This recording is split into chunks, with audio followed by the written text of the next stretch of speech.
Inclusive, Edu, já vou até me adiantar no craque do jogo, porque jogou muito o Salustiano, hein? Primeiro tempo, segundo tempo, muito, muito firme, né? O zagueiro forte, vai bem por cima, bom jogador, né? Simples e objetivo. O zagueiro tem que zagueirar, né? Ainda mais quando você está numa situação como está o Guarani, que não pode vacilar, né? Você vê que o Guarani hoje fez um jogo muito bom. Dormiu, quer dizer, cochilou, vai. Num lance ali, tomou o gol. Então, você vê como é que é a situação do Guarani. Se tivesse organizado bem essa bola parada, o Guarani poderia ter vencido o Novo Horizontino. Primeiro tempo muito bom, né? Competente. E uma coisa também que me chamou muita atenção no Guarani foi a questão emocional, né? O Guarani tomava o gol em outros jogos, acabava o time emocionalmente, né? Hoje não. Hoje se superou, foi lá, respirou fundo, né? E conseguiu empatar o jogo ainda no primeiro tempo. Segundo tempo, Edu, o Novo Horizontino veio com algumas mudanças, o Eduardo tentou jogar o time para cima ali. O Guarani sempre muito bem defensivamente. A presença do Bispo no meio de campo, a entrada do Salustiano, do próprio Pacheco, me deixou mais confiante com o sistema defensivo, que era muito frágil antes, né? O Guarani não conseguia ajustar o sistema defensivo. E aparentemente, parece que com esses 3 jogadores aí começou a dar uma solidez diferente.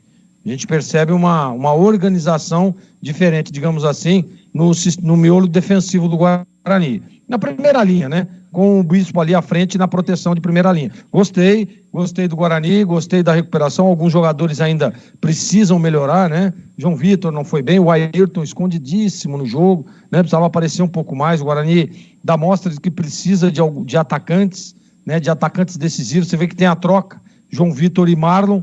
As coisas não mudaram muito. Eu esperava nessa mudança um time com um pouco mais de profundidade, né? Individualidade partindo para cima, triangulação, e nós não vimos isso. O jogo arrefeceu, ficou ruim, né? Depois, tecnicamente falando, o Novo Horizontino também, olha, o Guarani parece que deu uma melhorada, vamos ficar aqui e atento, porque não podemos tomar o gol e perder o jogo em casa. Então o empate não fica ruim para nenhum dos dois times. Para o Guarani é péssimo, pela situação da tabela, mas em qualquer outra situação seria um ótimo resultado, jogando fora de casa contra o Novo Horizontino, que é muito forte jogando em casa. O Guarani conquistou um empate.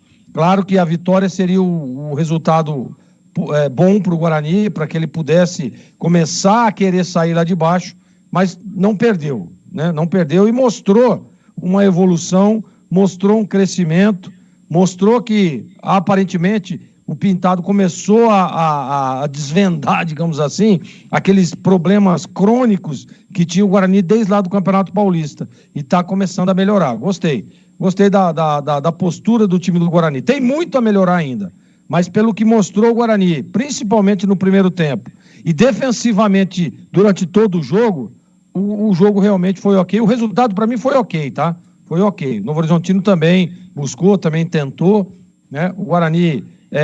em alguns momentos tentava uma jogada ou outra, uma pressionada ou outra, mas não tem força. O Luan Dias, ele não consegue, né?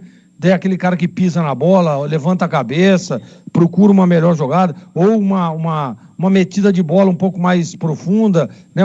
Mais contundente. Não, o Guarani está precisando, mostra que está precisando de um meia também, de armação, de articulação, para que possa criar as jogadas de ataque. Você vê que a bola chegou uma vez no Caio Dantas e o que ele fez?